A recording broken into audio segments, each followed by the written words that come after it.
Assalamualaikum. Waalaikumsalam. Apa dibikin di sini Kak Hernomita? Dipanggil Oh, kata. dipanggil. Oh, iya kita bintang tamu kini hari Iya. Kak Herwanita nih. Iya. Oh iya, tapi memang lama mau ngobrol-ngobrol sama Apa mau kita kita. obrolkan? Iya. Ya pemirsa, kita akan ngobrol-ngobrol dengan Kak Herwanita ini. Tapi saya memang udah lama banget nih pengen ngobrol sama Kak Herwanita ini. Dan salah satu perempuan juga yang sangat inspiratif. Kalau begitu kita simak profilnya berikut ini.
Ya kalau gitu supaya lebih enak ngobrolnya kita cari tempat ya. Kita cari tempat buat duduk ngobrol santai seperti itu. Mari tapi Kak. Iya.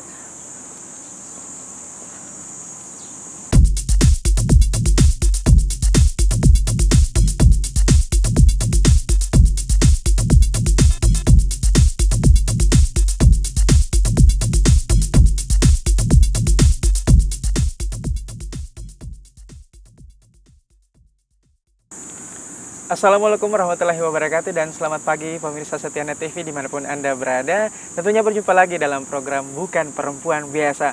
Nah kali ini tentunya seperti biasa saya tidak sendiri ya. Kita kedatangan narasumber yang tentunya tidak kalah menginspirasi untuk kaum perempuan yang ada di luar sana. Dan hari ini kita kedatangan seorang aktivis yang selalu berkecimpung di isu-isu sosial, isu perempuan, isu anak, dan tentunya yang menarik nih ada isu-isu teroris juga. Nah, kalau begitu daripada penasaran kita langsung saja ke narasumbernya. Assalamualaikum Waalaikumsalam warahmatullahi wabarakatuh. Selamat pagi. Ya, ini saya sudah baca profilnya ini. Ini Ibu Herwanita ya. Betul. Ini saya panggilnya apa nih? Kakak, Ibu, Mbak atau Kakak siapa? aja kali ya. Oh, kakak aja. Kalau boleh tahu nama panggilannya Kak siapa? Kak Ewa biasa Oh, Kak dipanggil. Ewa. Iya. Ih, keren ya Kak Ewa. Iya. Ini kalau nggak salah nih sesuai dengan dengar-dengar nih Kak Ewa ini adalah seorang aktivis perempuan ya. Terus selalu berkecimpung di isu-isu anak. Terus yang paling menarik ini teroris. Loh, kok bisa ya? Iya. Ya mungkin bisa diceritakan ke pemirsa setia Net TV di rumah Iya. aktivitasnya sekarang. Betul.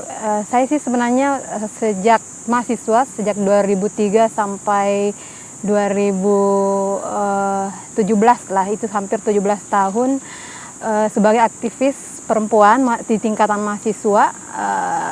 Selama itu pula kita secara gagasan dan ide itu bicara tentang bagaimana pemberdayaan perempuan di tataran isu dan gerakan di mahasiswa. Jadi di 2011 saya mengakhiri di struktural sebagai mahasiswa di aktivis itu di Sekjen Korps PMI Putri. Jadi organisasi perempuan mahasiswa. Saya sempat sampai di pusat bersama dengan teman-teman Cipayung Plus itu bicara tentang bagaimana pemberdayaan perempuan khususnya isu gerakan dan mendorong itu sampai di tingkatan pemerintah sampai akhirnya balik di Sulsel, kemudian kembali ke isu perempuan melalui Fatayat NU. Fatayat adalah organisasi perempuan keagamaan Badan Otonom dari Nahdlatul Ulama yang konsen tentang perempuan dan anak. Jadi sudah meluas terkait dengan anak dengan beberapa aktivitas lain di Nahdlatul Ulama termasuk yang itu tadi di FKPT Sulsel, Forum Koordinasi Pencegahan Terorisme Sulsel. Saya diamanahkan menjadi humas dan media, mungkin karena latar belakang juga di media, tapi lebih konsen sih saya ke bagaimana penetrasi radikalisme terorisme ini di perempuan, termasuk juga bagaimana kemudian kita mulai menginisiasi khususnya di tingkatan LTNNU Sulsel dan Forum Koordinasi Pencegahan Terorisme ini terkait bagaimana mensosialisasikan tentang Islam yang inklusif, Islam yang moderat, Islam yang damai, khususnya bagaimana perempuan, misalnya hari ini kita lihat mendapatkan berbagai ketidakadilan, ketidaksetaraan, termasuk dalam konteks bagaimana pemahaman agama perempuan yang kemudian mendorong mereka untuk menjadi bagian dari aktor terorisme misalnya. Itu juga salah satu konsen kita, khususnya di Fatayat, untuk kemudian mendorong bagaimana perempuan bisa berdaya dari semua lini. Apakah itu dalam konteks ekonomi, politik, keagamaan, itu yang kemudian penting diteruskan. Bukan hanya mungkin kalau dulu kita di mahasiswa hanya bicara tataran gagasan dan lain sebagainya. Nah, ketika masuk pasca itu saya kira ada ruang yang kemudian bisa lebih membuat kita bisa sampai di tingkatan masyarakat lagi. Bukan lagi tataran ide, tapi sudah membuat gerakan yang lebih real misalnya. Ya, ini semakin membuat saya bertanya-tanya nih, semakin penasaran dengan penjelasannya Kak Ewa. Kak Ewa ya. Iya. Oke, kalau begitu kita tahan dulu ya. Kita akan jeda berikut ini, pemirsa. Jangan kemana-mana, tetaplah bersama kami dalam program Bukan Perempuan Biasa, hanya di Net TV Sulsel, TV Masa Kini.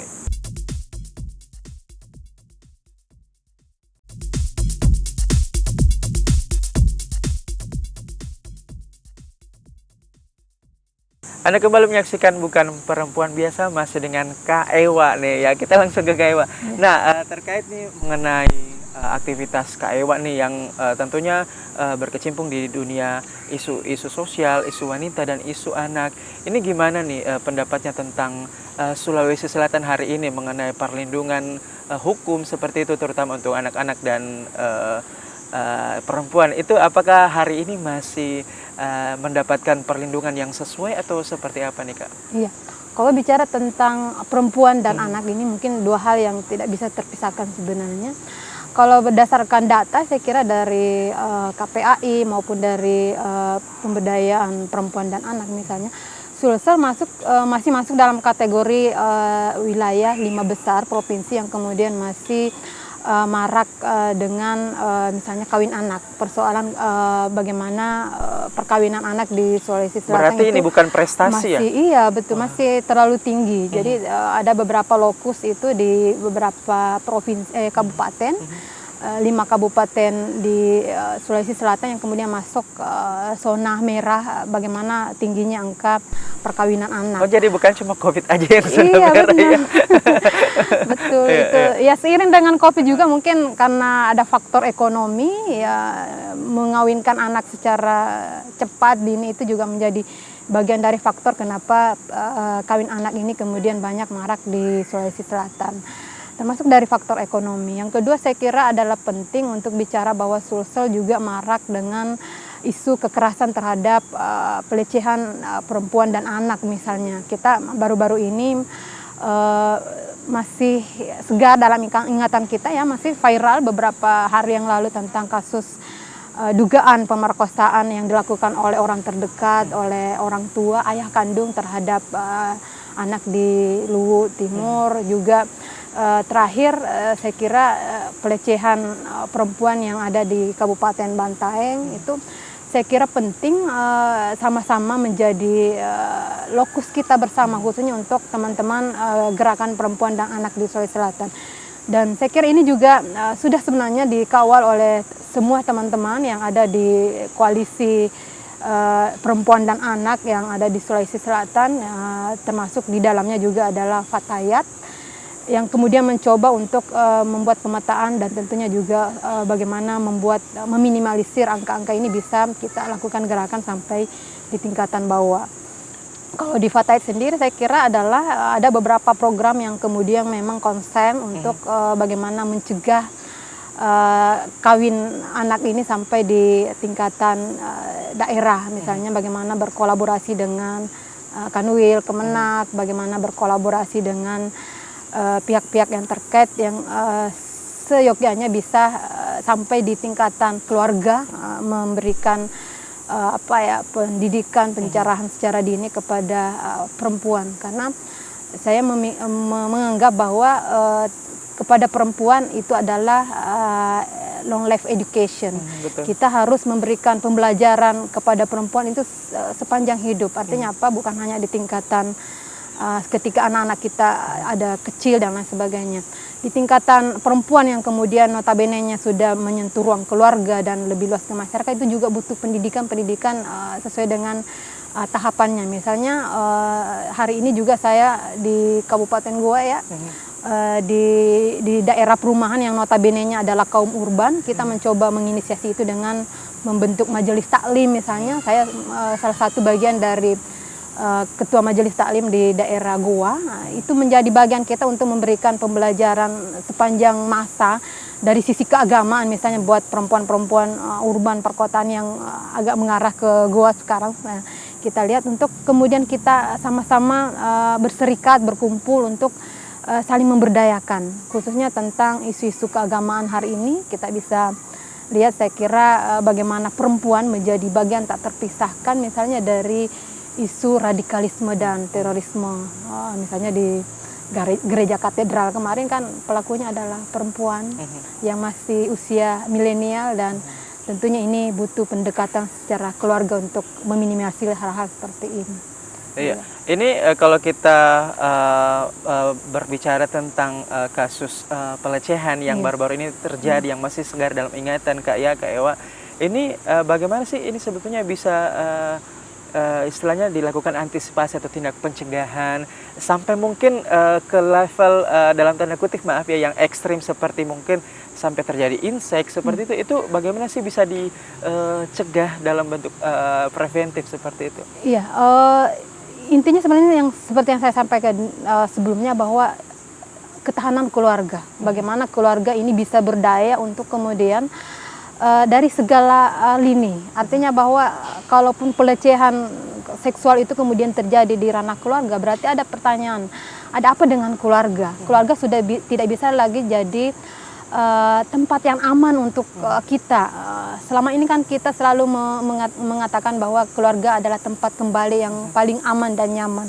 Nah, pertanyaannya hari ini adalah ketika kasus-kasus seperti itu yang kemudian terjadi di ruang keluarga, ini menjadi pertanyaan besar kita dari sisi bagaimana pemahaman agama kita. Ya, bagaimana? Tahan dulu. Iya. Nampaknya ini tambah menarik pembahasan ya Kak ya. Oke, pemirsa, kita akan kembali usaha jeda berikut ini. Tetaplah bersama kami dalam program Bukan Perempuan Biasa.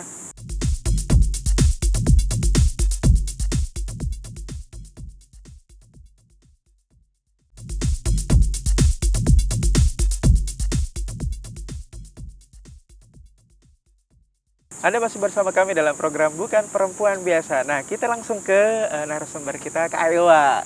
Ya, mungkin tadi bisa dilanjutkan Kak Ewa. Ini seperti apa tindak pencegahannya yang tadi kita bicarakan seperti itu? Ya, penting saya kira untuk kemudian menginisiasi bagaimana ruang keluarga itu menjadi ruang yang aman buat semua, buat perempuan. Betul. Buat anak, bahkan juga mungkin buat laki-laki, sang suami, karena itu kan juga kekerasan dalam rumah tangga itu bukan hanya, meskipun kasusnya lebih banyak ke perempuan, tapi tidak menutup kemungkinan juga kekerasan dalam rumah tangga itu terjadi kepada laki-laki. Artinya bahwa memang perlu pemahaman di tingkatan keluarga bagaimana pola relasi antara laki-laki dan perempuan sebenarnya, bahwa ada konsep kesalinan, maslahah yang ada di tingkatan keluarga. Bagaimana cara membangun itu? Saya kira adalah bahwa penting untuk kemudian, saya kira ya di awal tadi bagaimana konsep kita membangun keluarga itu dulu. Nah, ketika sudah secara keluarga itu sudah mapan dari sisi bukan hanya dari ekonomi tapi pemahaman pola relasi antara laki-laki dan perempuan, saya kira ketika bergerak keluar, keluarga bisa menjadi tempat safety buat anak dan perempuan. Saya kira hal-hal yang berkaitan dengan masyarakat seperti yang kita yang kita jadi ancaman besar bagi anak dan perempuan di tingkatan keluarga itu, saya kira karena kita lihat beberapa kasus itu sebenarnya yang melakukan itu adalah orang-orang terdekat. Betul. Ayah misalnya, mungkin juga paman atau bahkan ada kakek dan lain sebagainya. Betul. Jadi ini yang saya kira penting, bagaimana keluarga kita jadikan isu sebagai aman untuk semua. Bagaimana membuat nyaman, saya kira dari sisi pemberdayaan ekonomi perempuan kan terkadang yang menjadi permasalahan di tingkatan keluarga adalah perekonomian, menjadi bagian dari kekerasan misalnya. Pemahaman keagamaan juga itu penting, bahwa pola relasi laki-laki dan perempuan itu adalah kesalinan. Mungkin sudah berkeluarga ya Mas ya. Ya mungkin kita akan sedikit cooling down Kak Ewa ya, sebelum kita masuk lagi ke isu-isu perempuan dan isu anak dan sebagainya. Saya ingin merunut ke belakang nih, flashback mengenai profilnya Kak Ewa ini. Ini di organisasi apa saja sih Kak Ewa ini terlibat seperti itu? Iya, sebenarnya sudah hampir 20 tahun ya. Wow. 17 tahun saya mengawal di isu perempuan itu sejak di dunia mahasiswa. Termasuk aktivis kampus dan perempuan. Saya kebetulan berproses di organisasi pergerakan mahasiswa Islam Indonesia. Saya selalu di bagian perempuan, jadi ada yang namanya Korps PMI Putri. Jadi itu sejak 2003 sampai 2011, sampai kemudian mengantar saya bisa sama-sama dengan teman-teman di Cipayung Plus di Jakarta, itu di PB-nya, pengurus besarnya. Itu kita bicara tentang isu-isu perempuan yang mengikut dengan anak. Nah setelah itu saya kira saya balik ke Sulsel, masih dengan isu yang sama di Fatayat, Nahdlatul Ulama, lebih konsen ke perempuan muda, perempuan produktif, ibu-ibu produktif. Nah, saya juga sudah menikah setelah itu. Dengar-dengar Kak Ewa ini juga adalah seorang dosen ya? Ya, benar. Saya kebetulan backgroundnya komunikasi, jadi mengajar di beberapa kampus untuk konsen ilmu media dan komunikasi. Karena kebetulan juga pernah di Komisi Penyiaran Indonesia Daerah Sulawesi Selatan mengawal isu Komisi Penyiaran daerah, KPID. Iya. Jadi karena dulu sendiri perempuan komisionernya, jadi otomatis saya mengambil alih konsen bagaimana media ini bisa ramah perempuan dan anak. Wah, luar biasa. Jadi ya harus mengatur ritme posisi ketika ada di suatu tempat ya. Tidak jauh-jauh lah, kita harus memperjuangkan bagaimana perempuan dan anak itu bisa ada di semua lini kehidupan. Kalau di tingkatan KPID ya kita perjuangkan tentang bagaimana media ramah perempuan dan anak. Sekarang kalau di FKPT Sulsel kita bicara tentang bagaimana mendorong perempuan itu kemudian menjadi agen perdamaian. Betul. Tentang Islam yang damai, bukan Islam yang marah. Kita coba sosialisasikan tentang Islam yang ramah. Karena hari ini kita lihat bagaimana perempuan didorong untuk kemudian terlibat di isu-isu aktor terorisme. Betul.